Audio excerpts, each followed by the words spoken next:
संपूर्ण श्रीमद् भगवद गीता अध्याय छठा। श्रीमद् भागवत गीता के छठे अध्याय को आत्मसंयम योग कहा गया है। भगवद गीता के छठे अध्याय में कर्मयोग का विषय और योगारूढ़ के लक्षण, काम संकल्प त्याग, कामहत, आत्मोद्धार की प्रेरणा और भगवत प्राप्त पुरुष के लक्षण एवं एकांत साधना का महत्व, आसन विधि, परमात्मा का ध्यान, योगी के चार प्रकार, विस्तार से ध्यान योग का विषय, मन के निग्रह का विषय, योगभ्रष्ट पुरुष की गति का विषय और ध्यान योगी की महिमा का वर्णन बताया गया है।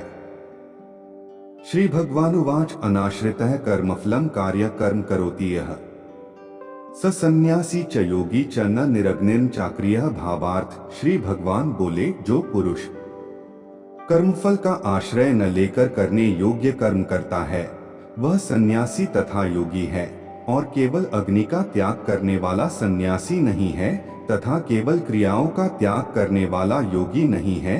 एक यह सन्यासमिति प्राहुर्योगं तं विद्धि पांडव न ह्यसन्यस्त संकल्पो योगी भवति कश्चन। भावार्थ, हे अर्जुन, जिसको सन्यास गीता अध्याय 3 श्लोक 3 की टिप्पणी में इसका खुलासा अर्थ लिखा है, ऐसा कहते हैं, उसी को तू योग गीता अध्याय 3 श्लोक 3 की टिप्पणी में इसका खुलासा अर्थ लिखा है जान, क्योंकि संकल्पों का त्याग न करने वाला कोई भी पुरुष योगी नहीं होता। 2 आरुरुक्षोर्म निर्योगन कर्म कारण मुच्यते योगारूढ़स्य तस्यैव शमः कारण मुच्यते। भावार्थ, योग में आरूढ़ होने की इच्छा वाले मननशील पुरुष के लिए योग की प्राप्ति में निष्काम भाव से कर्म करना ही हेतु कहा जाता है, और योगारूढ़ हो जाने पर उस योगारूढ़ पुरुष का जो सर्वसंकल्पों का अभाव है वही कल्याण में हेतु कहा जाता है। 3 यदा ही नेन्द्रियार्थेषु कर्मस्वनुषज्यते सर्वसंकल्प सन्यासी योगारूढ़स्तदोच्यते। भावार्थ, जिस काल में न तो इंद्रियों के भोगों में और न कर्मों में ही आसक्त होता है उस काल में सर्वसंकल्पों का त्यागी पुरुष योगारूढ़ कहा जाता है। 4 उद्धरेदात्मनात्मान नात्मानमवसाद्ये आत्मव्यात्मनो बंधुरात्मैव रिपुरात्मनः। भावार्थ, अपने द्वारा अपना संसार समुद्र से उद्धार करे और अपने को अधोगति में न डाले, क्योंकि यह मनुष्य ही तो अपना मित्र है और आप ही अपना शत्रु है। भगवान श्री कृष्ण कहते हैं कि प्रत्येक व्यक्ति को अपने प्रयास से खुद को ऊपर उठाना चाहिए। मनुष्य अपने भाग्य का निर्माता स्वयं है, अपने भाग्य का संचालक स्वयं है। जो खुद की मदद करता है उसकी भगवान भी मदद करता है। कोई भी व्यक्ति चाहे वह कितना भी महान क्यों न हो, किसी व्यक्ति को मुक्ति की ओर नहीं ले जा सकता यदि वह स्वयं पर कृपा नहीं दिखाता। शास्त्र और गुरु हमें रास्ता दिखाते हैं, लेकिन हमें उस रास्ते पर खुद चलना होता है। इसलिए प्रत्येक व्यक्ति को शास्त्रों और गुरु के निर्देशों का पालन करते हुए लगन से काम करना चाहिए। अंततः यह स्वयं ही है जो स्वयं का एहसास करता है।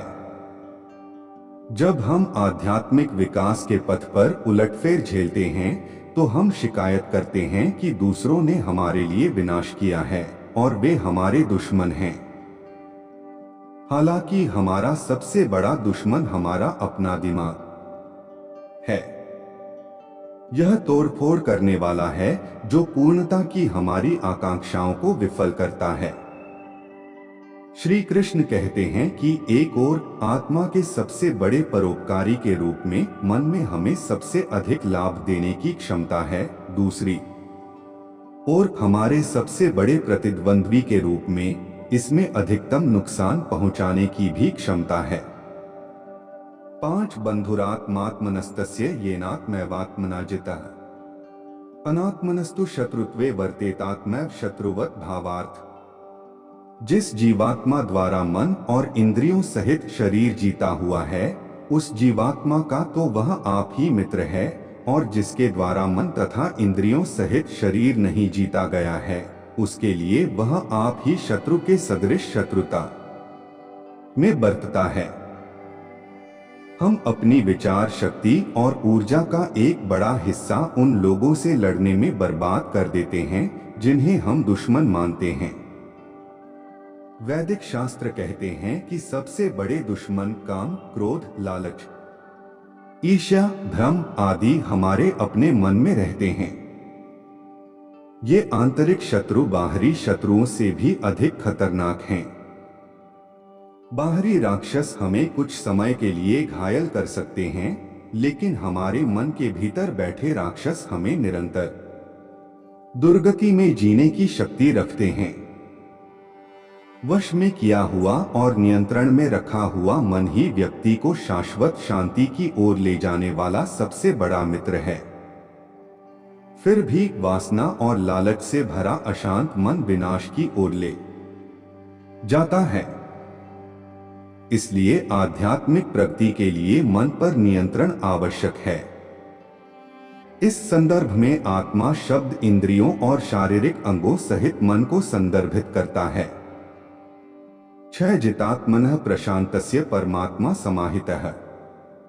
शीतोष्ण सुख दुखेषु तथा मानापमानयोः भावार्थ। सर्दी गर्मी और सुख दुख आदि में तथा मान और अपमान में जिसके अंतःकरण की वृत्तियां भली भांति शांत हैं, ऐसे स्वाधीन आत्मा वाले पुरुष के ज्ञान में सच्चिदानंद घन परमात्मा सम्यक प्रकार से स्थित है, अर्थात उसके ज्ञान में परमात्मा के सिवा अन्य कुछ है ही नहीं। सात ज्ञान विज्ञान तृप्त आत्मा कूटस्थो विजितेंद्रिय युक्त इत्युच्यते योगी समलोष्टाश्मकांचनः भावार्थ। जिसका अंतःकरण ज्ञान विज्ञान से तृप्त है, जिसकी स्थिति विकार रहित है, जिसकी इंद्रियां भली भांति जीती हुई हैं और जिसके लिए मिट्टी, पत्थर और सुवर्ण समान हैं, वह योगी युक्त अर्थात भगवत प्राप्त है। ऐसे कहा जाता है। 8 सुहृन् मित्रार्युदासीन मध्यस्थद्वेष्य बंधुषु साधुष्वपि च पापेषु संबुद्धिर्विशिष्यते भावार्थ। सुहृद मित्र, वैरी, उदासीन, पक्षपात रहित, मध्यस्थ, दोनों ओर की भलाई चाहने वाला, द्वेष्य और बंधुगणों में, धर्मात्माओं में और पापियों में भी समान भाव रखने वाला अत्यंत श्रेष्ठ है। 9 योगी युंजीत सततमात्मा न रहस्य स्थित है। एकाकी यच्चित्तात्मा निराशीर परिग्रह भावार्थ। मन और इंद्रियों सहित शरीर को वश में रखने वाला, आशारहित और संग्रहरहित योगी अकेला ही एकांत स्थान में स्थित होकर आत्मा को निरंतर परमात्मा में लगाए। 10 शुचौदेशे प्रतिष्ठाप्य स्थिरमासन्मात्मनः नात्युच्छ्रितं नातिनीचं चैलाजिन कुशोत्तरम भावार्थ। शुद्ध भूमि में, जिसके ऊपर क्रमशः कुशा, वृक्षाला और वस्त्र बिछे हैं, जो न बहुत ऊंचा है और न बहुत नीचा, ऐसे अपने आसन को स्थिर स्थापन करके 11 तत्रैकाग्रं मनः कृत्वा यच्चित्तेन्द्रिय क्रिया उपविश्यासने युञ्ज्याद्योगमात्म विशुद्धे भावार्थ। उस आसन पर बैठकर चित्त और इंद्रियों की क्रियाओं को वश में रखते हुए मन को एकाग्र करके अंतःकरण की शुद्धि के लिए योग का अभ्यास करे। 12 सम कायशिरोग्रीवं धारयन् नचलन स्थिर है संप्रेक्ष्य नासिकाग्रं स्वं दिशश्चान्वलोक्यन् भावार्थ। काया, सिर और गले को समान एवं अचल धारण करके और स्थिर होकर अपनी नासिका के अग्रभाग पर दृष्टि जमाकर अन्य दिशाओं को न देखता हुआ 13 प्रशांतात्मा विगत भीर ब्रह्मचार्य व्रते स्थित है। मन संयमय मच्चित्तो युक्त आसीत मत्परः भावार्थ। ब्रह्मचारी के व्रत में स्थित, भयरहित तथा भली भांति शांत अंतःकरण वाला सावधान योगी मन को रोककर मुझ में चित्त वाला और मेरे परायण होकर स्थित होए। 14 युञ्जन्नेवं सदात्मानं योगी नियतमानसः शांति निर्वाण परमा मत्संस्थामधिगच्छति भावार्थ। वश में किए हुए मन वाला योगी इस प्रकार आत्मा को निरंतर मुझ परमेश्वर के स्वरूप में लगाता हुआ मुझ में रहने वाली परमानंद की पराकाष्ठा रूप शांति को प्राप्त होता है। 15 नात्यश्नतस्तु योगोस्तीन चैकांतमंशनतः न चाति स्वप्नशीलस्य जागृतो नैव चार्जुन भावार्थ। हे अर्जुन, वास्तव में योग उस व्यक्ति के लिए नहीं है जो बहुत अधिक खाता है या जो बिल्कुल नहीं खाता है, नहीं उसके लिए जो बहुत अधिक सोता है या जो बिल्कुल नहीं सोता है। श्री कृष्ण पालन करने के लिए कुछ नियम देते हैं। उनका कहना है कि जो लोग शारीरिक देखरेख के नियमों को तोड़ते हैं वे योग में सफल नहीं हो सकते। भोजन और नींद में संयम सभी साधकों के लिए योग की शर्त है, चाहे वे किसी भी मार्ग का अनुसरण करें। विशेषकर ध्यान योग में इसका बहुत अधिक महत्व है। जब तक शरीर हल्का और मजबूत न हो, ध्यान का अभ्यास करना कठिन है। अत भोजन और निद्रा का नियमन योग की पहली शर्त बताई गई है।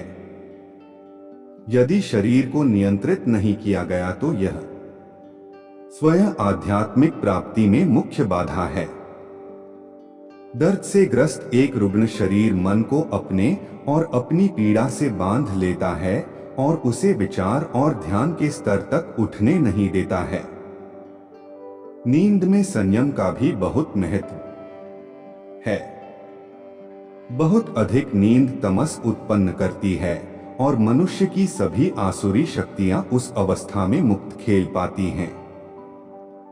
फिर भी नींद न आने से नर्वस ब्रेकडाउन हो जाता है और मनुष्य किसी भी तरह के काम के लिए अयोग्य हो जाता है, ध्यान के लिए तो बिल्कुल भी नहीं।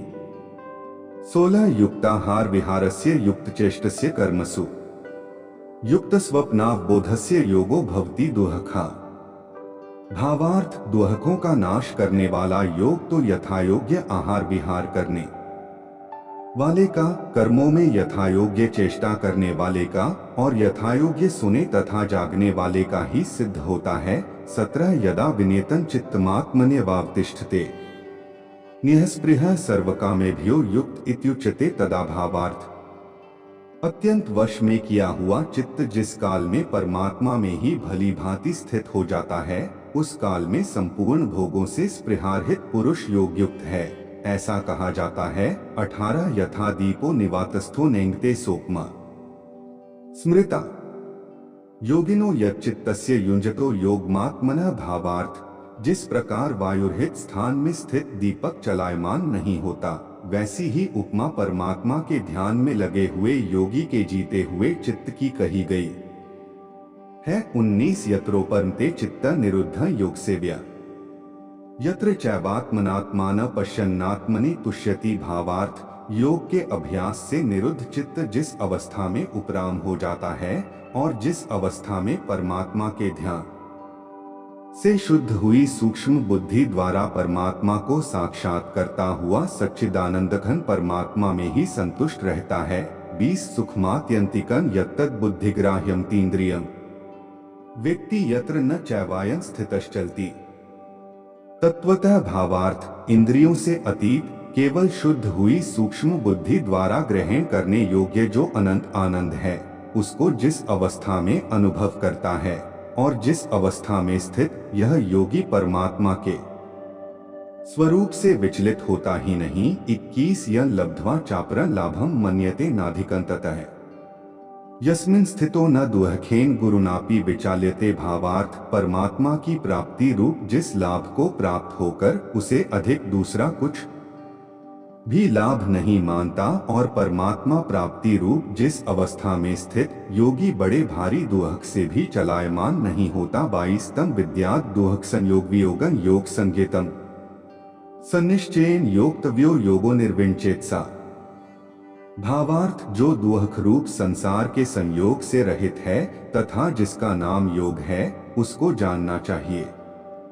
वह योग न उकताए हुए अर्थात धैर्य और उत्साह युक्त चित्त से निश्चय पूर्वक करना कर्तव्य है। 23 संकल्प प्रभवान कामास्त्यक्त्वा सर्वान् शेषतः मनसवेन्द्रिय ग्राम विनियमे समन्ततः। भावार्थ संकल्प से उत्पन्न होने वाली संपूर्ण कामनाओं को निःशेष रूप से त्याग कर और मन द्वारा इंद्रियों के समुदाय को सभी ओर से भली भांति रोककर 24 शनैः शनैरुपरमित बुद्धया धृतिगृहीत्या आत्मसंस्था मनः कृत्वा न किंचिदपि चिंतयेत्। भावार्थ क्रम से अभ्यास करता हुआ उपरति को प्राप्त हो तथा धैर्ययुक्त बुद्धि द्वारा मन को परमात्मा में स्थित करके परमात्मा के सिवा और कुछ भी चिंतन न करे। 25 यतो यतो निश्चरति मनश्चंचलम स्थिरम ततस्ततो नियमैत्दात्मन्येव वशन नयेत। भावार्थ, यह स्थिर न रहने वाला और चंचल मन जिस जिस शब्दादि विषय के निमित्त से संसार में विचरता है, उस विषय से रोककर यानी हटाकर इसे बार बार परमात्मा में ही निरुद्ध करे। मन बेचैन और अस्थिर रहता है। प्रारंभ में यह कभी भी ध्यान के विषय पर स्थिर नहीं होता है। वह भाग जाता है और सांसारिक जीवन की हजारों चीजों के बारे में सोचने लगता है। भगवान यहाँ साधक को मन को बार बार वापस लाने और उसे आत्मा में स्थिर करने की सलाह देते हैं। यह अभ्यास तब तक जारी रहना चाहिए जब तक मन आत्मा से भटक जाए। लेकिन जब तक मन भोग की वस्तुओं की ओर प्रलोभित है, तब तक वह स्वाभाविक रूप से उनके पीछे भागेगा। अतः मनुष्य को सांसारिक भोगों के दुखदायी स्वरूप को समझने के लिए मन को प्रबुद्ध करना चाहिए। जब मन इस प्रकार उनकी व्यर्थता और दुखद चरित्र को समझ लेता है, तो वह उनके पीछे नहीं भागता।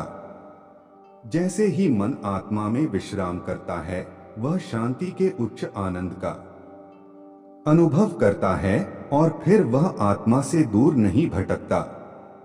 26 प्रशांत मनसन हेनम योगिन सुखमुत्तमम उपैति शांतर्जसन ब्रह्मभूतम कल्मषम। भावार्थ, क्योंकि जिसका मन भली प्रकार शांत है, जो पाप से रहित है और जिसका रजोगुण शांत हो गया है, ऐसे इस सच्चिदानंद घन ब्रह्मा के साथ एक ही भाव हुए योगी को उत्तम आनंद प्राप्त होता है। 27 युंजन्नेवन सदात्मानम योगी विगत कल्मषः सुखेन ब्रह्म संस्पर्शमत्यंत सुखम शुते।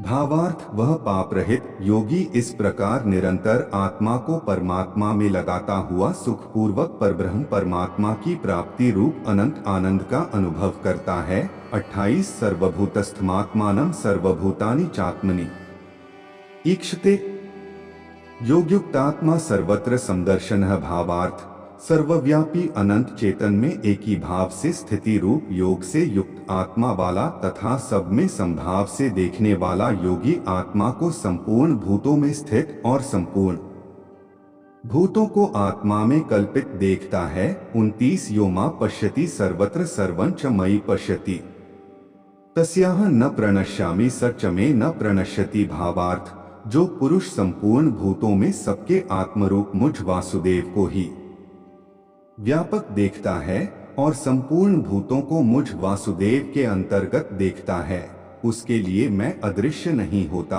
और वह मेरे लिए अदृश्य नहीं होता। भगवान कृष्ण सभी में परमात्मा हैं और इसलिए सार्वभौमिक दृष्टि वाला योगी भगवान को हर जगह और हर चीज को भगवान में देखता है। जब व्यक्ति आत्मा के साथ एक हो जाता है, तो व्यक्ति और सर्वोच्च स्व एक साथ रहते हैं। कोई दूसरे से कैसे हार सकता है? यह पश्यति शब्द का अर्थ भौतिक आंखों से देखना नहीं है। देखना स्वयं को सर्वत्र अनुभव करना है। मान लीजिए कि कोई हमें दुख पहुंचाता है। जो कोई हमें हानि पहुंचाता है, उसके प्रति आक्रोश, घृणा आदि की भावनाएं विकसित करना मन का स्वभाव है। हालांकि यदि हम ऐसा होने देते हैं, तो हमारा मन दैवीय क्षेत्र से दूर हो जाता है और भगवान के साथ हमारे मन का भक्तिपूर्ण मिलन समाप्त हो जाता है।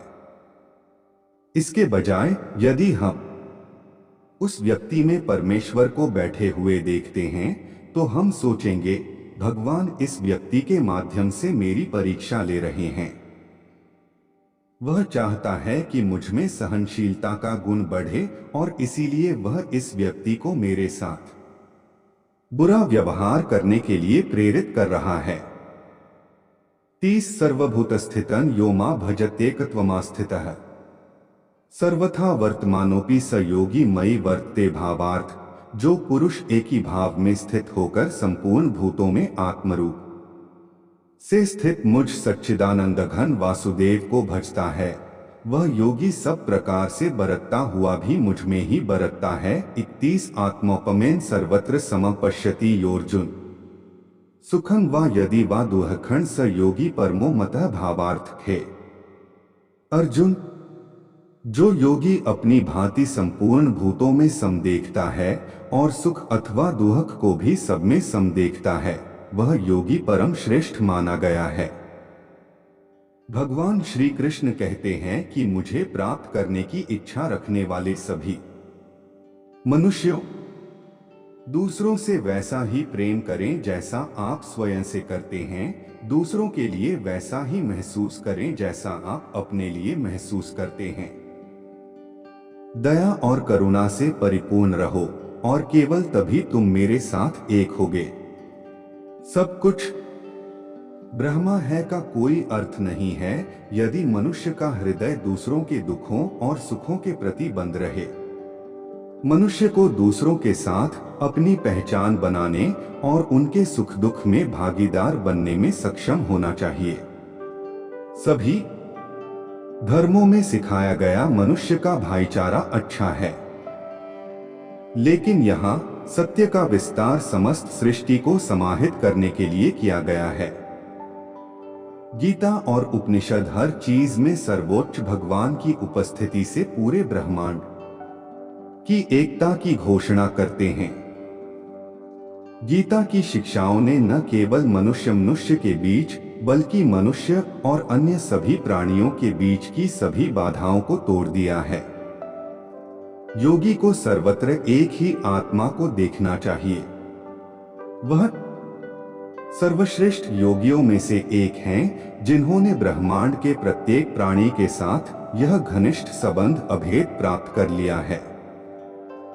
32 अर्जुन उवाच योऽयं योगस्त्वया प्रोक्तः सामेन मधुसूदन एतस्याह न पश्यामि चंचलत्वात् स्थिति स्थिराम भावार्थ। अर्जुन बोले, हे मधुसूदन, जो यह योग आपने संभाव से कहा है, मन के चंचल होने से मैं इसकी नित्य स्थिति को नहीं देखता हूँ। 33 चंचल ही मनः कृष्ण प्रमाथि बलवदृढ़म् तस्याह निग्रहे मन्ये वायोरिव सुदुष्करम भावार्थ। क्योंकि है श्री कृष्ण, यह मन बड़ा चंचल प्रमथन स्वभाव वाला, बड़ा दृढ़ और बलवान है, इसलिए उसको वश में करना मैं वायु को रोकने की भांति अत्यंत दुष्कर मानता हूँ। 34 श्री भगवान उवाच असंशय महाबाहो मनो दुर्निग्रहे चलम अभ्यासेन तु कौन्तेय वैराग्येन च गृह्यते भावार्थ। श्री भगवान बोले, हे महाबाहो,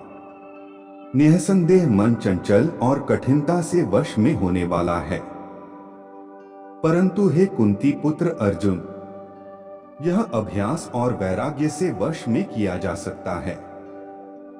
भगवान यहाँ स्वीकार करते हैं कि मन की चंचल प्रकृति के कारण उसे नियंत्रित करने का कार्य बहुत कठिन है, लेकिन निराश होने की जरूरत नहीं है। इसे अभ्यास और वैराग्य से नियंत्रित किया जा सकता है। भगवान चाहते हैं कि उनका शिष्य भयभीत न हो और मन के अत्याचार के आगे न झुके। कठिन होते हुए भी यह असंभव नहीं है। वैराग्य वस्तुगत जगत के प्रति उसकी अल्पकालिक, कष्टकारी और दूषित प्रकृति के ज्ञान से उत्पन्न घृणित रवैया संसार में प्रत्येक वस्तु भय का कारण बनती है और केवल वैराग्य में ही अभय है। जब वैराग्य विकसित होता है तो मन तुरंत बाहरी दुनिया के बारे में सोचना बंद कर देता है और वह तुरंत स्वयं में आ जाता है। वैराग्य का आनंद वास्तविक, अबाधित और बारहमासी है, क्योंकि यह स्वयं का आनंद है, शुद्ध और निर्मल। साधकों के लिए अभ्यास एक बहुत ही महत्वपूर्ण शब्द है। मानव प्रयास के सभी क्षेत्रों में अभ्यास वह कुंजी है जो निपुणता और उत्कृष्टता का द्वार खोलती है। अभ्यास के माध्यम से जिद्दी और अशांत मन को परम भगवान के चरण कमलों पर विश्राम कराना होता है। मन को संसार से दूर ले जाओ, यही वैराग्य है, और मन को ईश्वर पर टिका दो, यही है अभ्यास। 35 असंयतात्मना योगो दुष्प्राप इति में मतीय वश्यात्मना तु यत्ता शक्यो वाप्तुमुपायतः भावार्थ। जिसका मन वश में किया हुआ नहीं है, ऐसे पुरुष द्वारा योग दुष्प्राप्य है, और वश में किए हुए मन वाले प्रयत्नशील पुरुष द्वारा साधन से उसका प्राप्त होना सहज है। यह मेरा मत है। 36 अर्जुन उवाच ऐतिह्य श्रद्धयोपेतो योगाचलित मानसः अप्राप्य योग संसिद्धि का गति कृष्ण गच्छति भावार्थ। अर्जुन बोले, हे श्री कृष्ण, जो योग में श्रद्धा रखने वाला है किंतु संयमी नहीं है, इस कारण जिसका मन अंतकाल में योग से विचलित हो गया है, ऐसा साधक योग की सिद्धि को अर्थात भगवत साक्षात्कार को न प्राप्त होकर किस गति को प्राप्त होता है। 37 कच्चिन्नो भ्रष्टश्चिन्ना भ्रमिव नश्यति अप्रतिष्ठो महाबाहो विमूढ़ो ब्रह्मणः पथि भावार्थ। हे महाबाहो, क्या वह भगवत प्राप्ति के मार्ग में मोहित और आश्रय रहित पुरुष छिन्न भिन्न बादल की भांति दोनों ओर से भ्रष्ट होकर नष्ट तो नहीं हो जाता। 38 एतन्मे संशय कृष्ण छेत्तुमर्हस्य शेषतः त्वदन्यः संशयस्यास्य छेत्ता न ह्युपपद्यते भावार्थ। हे श्री कृष्ण, मेरे इस संशय को संपूर्ण रूप से छेदन करने के लिए आप ही योग्य हैं, क्योंकि आपके सिवा दूसरा इस संशय का छेदन करने वाला मिलना संभव नहीं है। 39 श्री भगवान उवाच पार्थ नैवेह नामुत्र विनाशस्तस्य विद्यते न हि कल्याणकरित कश्चित् दुर्गति तात गच्छति भावार्थ। श्री भगवान बोले, हे पार्थ, उस पुरुष का न तो इस लोक में नाश होता है और न परलोक में ही, क्योंकि हे प्यारे, आत्मोद्धार के लिए अर्थात भगवत प्राप्ति के लिए कर्म करने वाला कोई भी मनुष्य दुर्गति को प्राप्त नहीं होता। 40 प्राप्य पुण्यकृता लोकानुषित्वा शाश्वतीयः समाह शुचिना श्रीमता गेहे योगभ्रष्टोभिजायते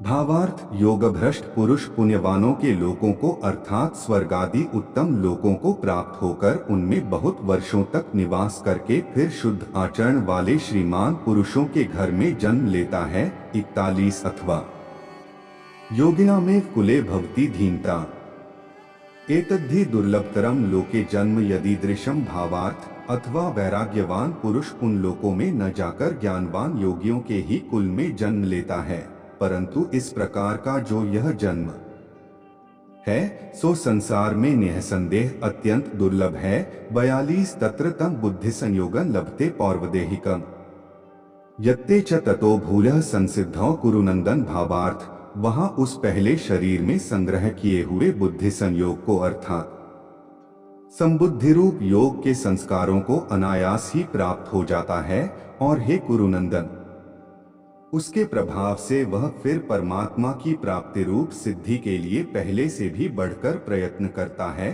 43 पूर्वाभ्यासेन तेनैव ह्रियते ह्यवशोऽपि स जिज्ञासुरपि योगस्य शब्द ब्रह्माति वर्तते भावार्थ। वह श्रीमानों के घर में जन्म लेने वाला योग भ्रष्ट पराधीन हुआ भी उस पहले के अभ्यास से ही निःसंदेह भगवान की ओर आकर्षित किया जाता है, तथा संबुद्धि रूप योग का जिज्ञासु भी वेद में कहे हुए सकाम कर्मों के फल को डोट उल्लंघन कर जाता है। 44 प्रयत्नाद्यत मानस्तु योगी संशुद्ध किल्बिषः अनेक जन्म संसिद्धस्ततो यात परां गतिम भावार्थ। परंतु प्रयत्न पूर्वक अभ्यास करने वाला योगी तो पिछले अनेक जन्मों के संस्कार बल से इसी जन्म में संसिद्ध होकर संपूर्ण पापों से रहित हो फिर तत्काल ही परमति को प्राप्त हो जाता है। 45 तपस्विभ्योऽधिको योगी ज्ञानिभ्योऽपि मतोऽधिकः कर्मिभ्यश्चाधिको योगी तस्माद् योगी भवार्जुन भावार्थ।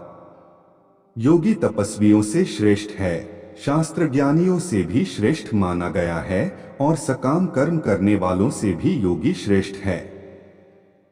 इससे हे अर्जुन, तू योगी हो। 46 योगिनामपि सर्वेषां मदगतेनांतरात्मना श्रद्धावान भजते यो मां समे युक्ततमो मतः भावार्थ। संपूर्ण योगियों में भी जो श्रद्धावान योगी मुझ में लगे हुए अंतरात्मा से मुझको निरंतर भजता है, वह योगी मुझे परम श्रेष्ठ मान्य है। 47 अध्याय छठा संपूर्ण।